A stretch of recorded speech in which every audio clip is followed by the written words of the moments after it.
Because it was never celebrated among Christians in the 1st century, because it is a man-made tradition, and because there are claims of pagan origin, being a student of the Bible and being on the verge of testing, proving, and holding fast to the truth, let us review the historical and biblical perspective of the celebration of Easter. Now, the thing is this: before we go too far, I want us to note something. We have read about the events of the resurrection of Jesus Christ in the Bible, just as we have also read about the events of his birth. But what we have not read about is the annual memorialization of these events. And for as long as we can remember, we have participated in the celebration of Christmas and Easter without questioning its assimilation into Christianity, whether or not it truly have to be a part of our practice. I know at this point some of us might be wondering, what do you mean question the celebration of the resurrection of Christ or the birth or his birth or something?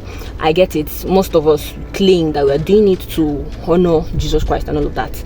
But have you ever wondered how the Bereans made it to the scriptures? Okay, so this time around, we're going to be talking about the etymology of the word Easter. We're going to be quoting the Catholic Bible. We're going to be quoting the International Standard Bible Encyclopedia and also the Encyclopedia Britannica. So just stay with me. I'll try as much as possible not to bore you. Trust me, I'll just pick a few things from this, then we'll go on. So listen. So according to the Catholic Dictionary, Easter comes from the word Istri, the Anglo-Saxon name of the Teutonic goddess of spring and fertility.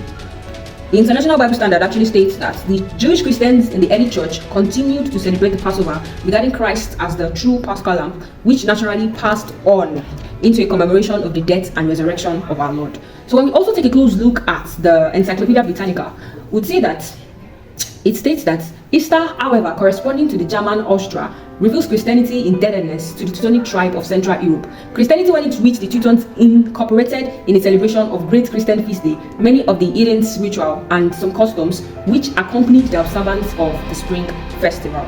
So basically, the Teutonic goddess had a month dedicated to her that corresponds to around April. So during this period, ancient Egyptians and Romans would give eggs as gifts, and it was believed that the recipient of these eggs is going to have a fertile year. So people go out hunt for eggs from rabbits because they believe that rabbit, the animal rabbit, is sacred to the Germanic goddess. So now the confusion is, how did a pagan name become associated with a Christian holiday? Like what significance is Easter eggs, Easter bunnies to the resurrection of Jesus Christ? Just as we should ask, of what significance is Santa Claus, the Christmas tree, and every customs surrounding these festivals to the birth of Christ? Usually, when people are being converted, they find it very difficult to let go of their old customs and tradition. And come to think of it, paganism has been in existence long before the advent of Christianity, so this was actually not strange at the time. So rather than letting go of the old habit or tradition of gifting and hunting for eggs, people now looked for a way to Christianize it. So you know what they did? They dyed their eggs red to represent the blood that was shed on the cross of Calvary. How interesting! But thank God for historical perspective, which we're about to delve into. Do you know Easter evolved from the Passover? I bet you remember the Let My People Go saga. Yes, that resulted into a Jewish feast. Now the thing is this: after being converted into Christ, a large number of the Jews continued to celebrate their Jewish feast, even though Christ instituted the Lord's Supper on the same day of the Passover and to be celebrated on a weekly basis.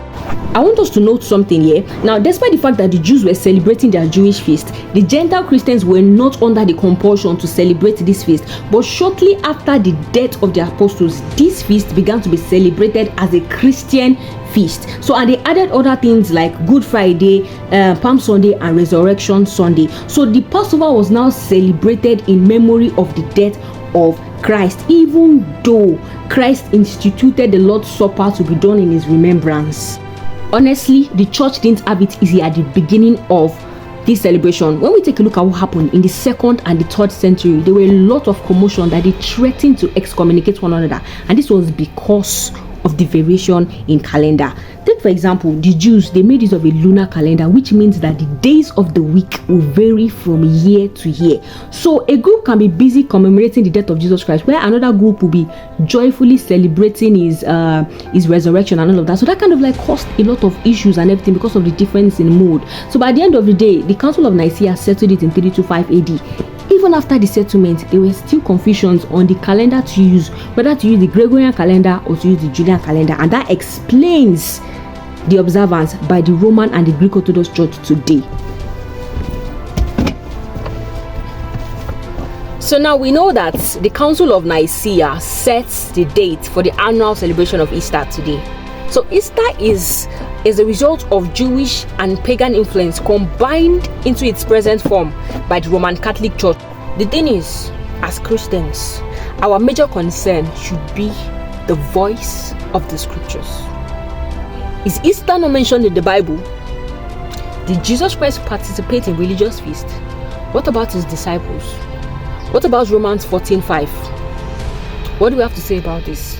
Now that brings us to the biblical perspective of the celebration of Easter.